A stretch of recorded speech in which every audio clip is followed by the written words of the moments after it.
Mesdames et messieurs, chères Iraniennes, chers Iraniens, et vous tous ici présents pour soutenir la noble cause de l'Iran libre. Je m'adresse à vous en tant que député de cette nouvelle majorité présidentielle voulue par les Français, aux côtés de parlementaires et d'élus de la République qui vous soutiennent de longue date.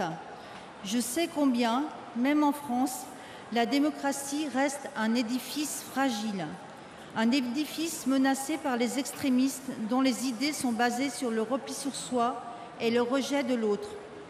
Ces idées menacent nos valeurs de liberté, d'égalité et de fraternité. Ces idées menacent la vision égalitaire et universaliste qui fonde les droits de l'homme. Ces idées, il faut les combattre sans concession et il s'agit d'un combat planétaire.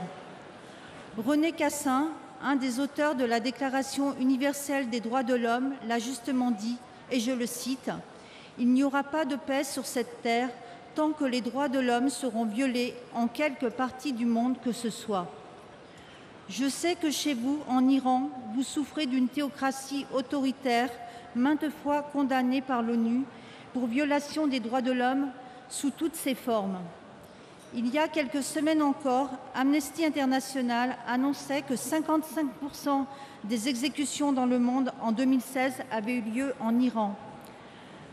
L'atteinte aux libertés fondamentales exercée dans certains pays dont l'Iran nous renvoie à nos responsabilités politiques, celle de ne pas détourner le regard face aux situations dramatiques vécues par les femmes et les hommes, celle de ne pas laisser la dictature, l'autocratie et la théocratie prospérer sur le lit de crises économiques, humanitaires, sociales ou encore écologiques.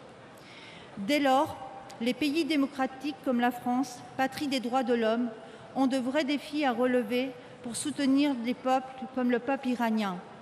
Celui de mieux accueillir sur notre territoire celles et ceux qui sont victimes de la dictature. Celui d'affirmer l'Europe comme une puissance soucieuse du respect des droits de l'homme et de la démocratie dans le monde. Alors oui, votre combat pour la liberté, oui, votre combat pour la justice, oui, votre combat pour l'égalité, notamment entre les femmes et les hommes, me concerne comme députée, femme et mère.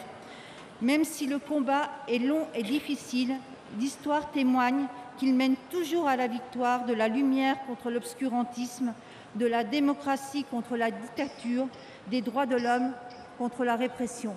Je vous remercie de votre attention.